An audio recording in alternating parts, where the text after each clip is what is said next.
औज़ुबिल्लाहिमिनश्शैतानिर्रजीम बिस्मिल्लाहिर्रहमानिर्रहीम। मेरे अज़ीज़ हमवतनों, अस्सलाम वालेकुम। समंदर चाहे जितना ही बड़ा क्यों ना हो, वो भी दरियाओं का उधार होता है। ये कहानी आज की एक बहुत बड़े राजा की है और लकड़हारे की है। एक राजा साहब शिकार के लिए जंगल में गए, तो वो जंगल में जाकर रास्ता भटक गए। बहुत तलाश में रहे लेकिन उनको रास्ता नहीं मिला। तो उन्होंने देखा कि दूर एक लकड़हारा लकड़ियाँ काट रहा है। उन्होंने एक घोड़ा दौड़ाया और वह लकड़हारे के पास पहुँचे। उस लकड़हारे से कहा कि आप मुझे सबसे पहले तो पानी पिलाएं। उसने पानी पिलाया। लकड़हारे ने कहा कि मैं राजा साहब आपको पहचान गया हूँ, आप हमारे मुल्क के राजा हैं, हम आपकी इज़्ज़त करते हैं, बताइए क्या खिदमत करूं। तो राजा साहब ने कहा कि आप ऐसा करो कि मुझे रास्ता बता दो, मैंने वापस अपने महल जाना है, मुझे रास्ता नहीं मिल रहा। लकड़हारे ने उनको रास्ता बताया।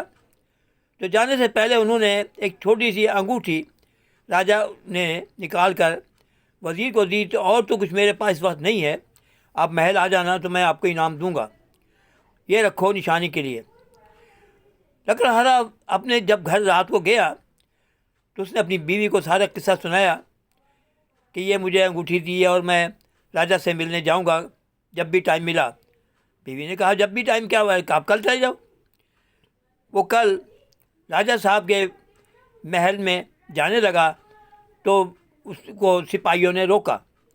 तो उसने अंगूठी दिखाई और उसने कहा कि राजा साहब को आप पैगाम दें, वो मुझे बुला लेंगे, उन्होंने वादा किया है। वज़ीरों ने बड़ा हंस के कहा कि भाई कि क्या पागलपन है। उसने कहा आप जाएं तो जाके कहें। तो वो गए वज़ीर, उन्होंने कहा कि राजा साहब एक ऐसा लकड़हारा आया है और वो आपकी अंगूठी दिखा रहा है और कह रहा है कि राजा साहब ने मुझे कहा कि महल में आ जाना। राजा साहब ने फ़ौरन पहचान गए और कहा कि उसको लेकर आओ।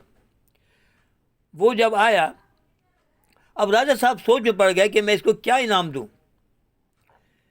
क्या इसकी खिदमत करूं। उसको बहुत खाना वाना खिलाया, ये किया वो किया, इसको मैं दूं क्या, तोहफ़ा क्या दूं। तो राजा साहब के पास एक बहुत आलीशान बागीचा था, वो उन्होंने उसको दे दिया कि जाओ भैया बागीचा ले जाओ, तुम ले लो, तुम लकड़ी के बारे में जानते हो, तुम इसको ले लो। वो जो था वो बागीचा लेकर बहुत खुश हुआ और उसने क्या किया कि वहाँ के दरख्त कटवा कर कोयला बनाने लगा और बेचने लगा। काफ़ी दिनों के बाद राजा साहब ने ये सोचा कि जाओ देखें तो कि बागीचे का क्या हाल है।